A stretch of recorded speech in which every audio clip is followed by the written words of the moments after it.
Ang 1,000 won ng bansang South Korea.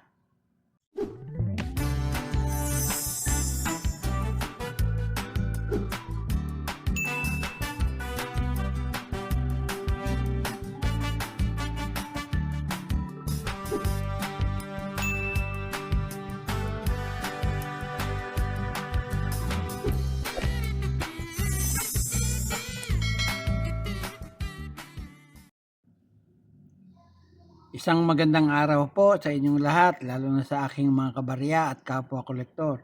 Sa lahat ng senior citizen at mga silent viewer, maging sa mga kaibigan natin dyan, magandang araw po. Ngayon pong araw ay mayroon tayong banknote dito sa ating harapan. Ito po yung banknote ng South Korea. Pag-usapan po natin. Sa harap na bahagi po ng perang papel na ito, makakita tayo ng isang larawan ng isang tao. Yan po, sa bandang kanan ng pera na yan. Yan po ay walang iba kundi si Huang. Isa po siya sa tinatawag na greatest Korean Confucian scholar. Confucian scholar noong panahon ng Joseon Dynasty. Yan po. Yan po ang kanilang isang magiting na bayani. Tapos makakita tayo ng script yan. Korean lettering po yan. Mga Korean lettering.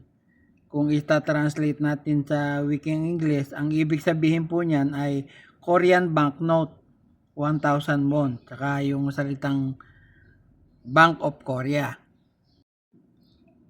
Tapos yung sa ibabang bahagi, sa bandang kanan pa rin, sa ilalim ng larawan, ay makakita tayo ng denomination na 1,000.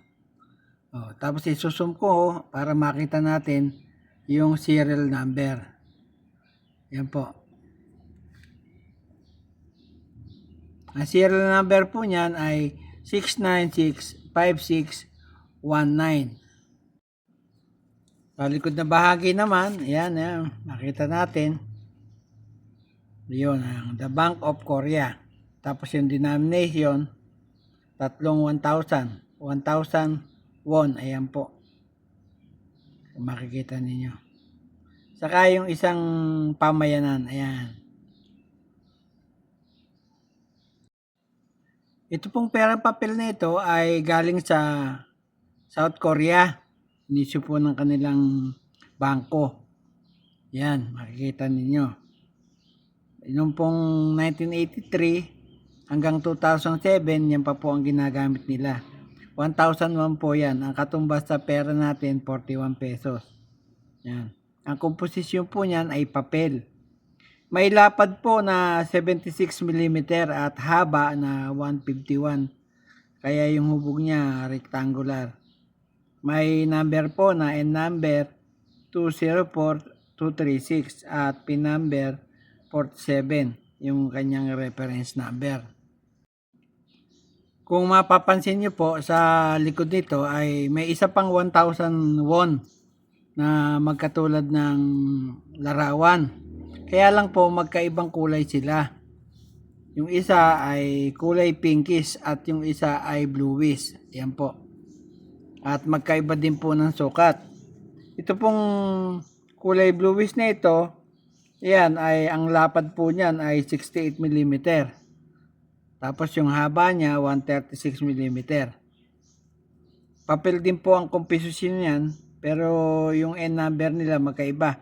N number 201806 at saka yung reference number ay 54. Yan. Mas maliit po ng konti kung titignan ninyo. Itong pera nito ay sinimulang i-issue noong 2007. Kaya po magpahanggang sa ngayon ay nagagastos pa po yan. Pareho din po ang value niya sa Philippine peso. 41 pesos din po. Dito po sa eBay ay may value po yan na 2 pounds 0.25 cents. Tapos po yung isa, tumampong isa na dito sa eBay, dalawa po kasi yan Nagkakahalaga po ng $4.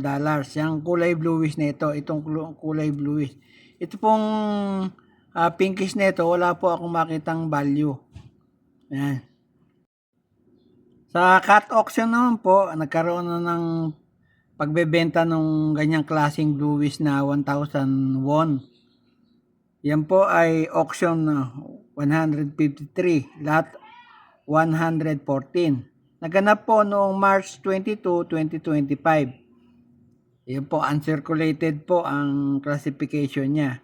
Nabili po ng 573 pesos 0.16 centavos.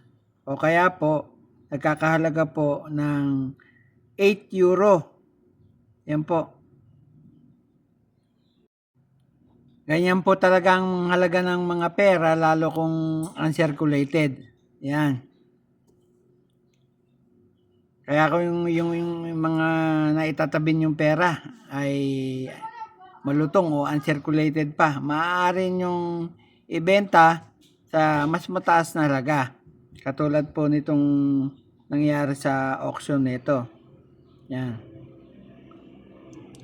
Yan lamang po at wala nang iba.